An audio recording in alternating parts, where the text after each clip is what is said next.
Jesus. I believe in him. And there's a lot of people that don't, and he gives you the right to do that. But I just want you to know that faith does have purpose and value, and it can be used intellectually. And people say, yes, what's the difference? You know, the Bible's just another book. No, first off, that's wrong. The Bible's not a book. The Bible's 66 books. 40 different people wrote it. Over 1,500 years. There's never been a book like that in history. Ever. Does that make it the Word of God? No. It just means it's worth considering. Because there's never been a book like this.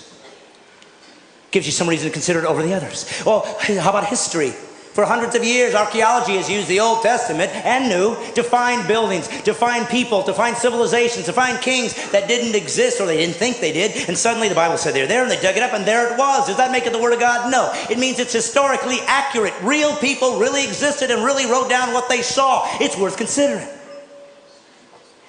And then they said, we're going to have God show up, and lots of people said that. Lots of religions say it.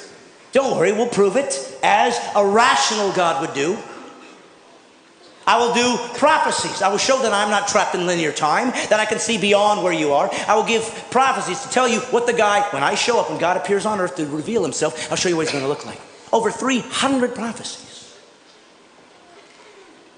And then a man showed up one day named Jesus. And he said, I'm that guy. And he fulfilled all 300 prophecies. That's impossible. People could say, well, yes, they just wrote it afterwards and filled it all in. But we know that the first Greek translation of the Old Testament was done 250 years before Jesus was born.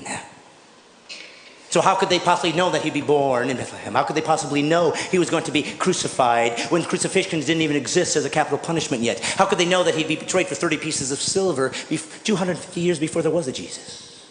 Does it make it the Word of God? No, but it's starting to get close. And then Jesus said he would fulfill these things and did miraculous things to prove I'm not just a guy talking like everybody else. Look what I've done. And some people believed and some didn't. That's how humans are. And then he said this, I'm going to prove it to you. I'm going to die. And I'm going to come back to life. Nobody's ever done that. And he died. And all those who were with him, 3 years, ran in fear, as would all of us.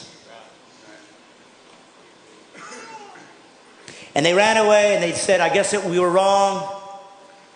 And then something happened.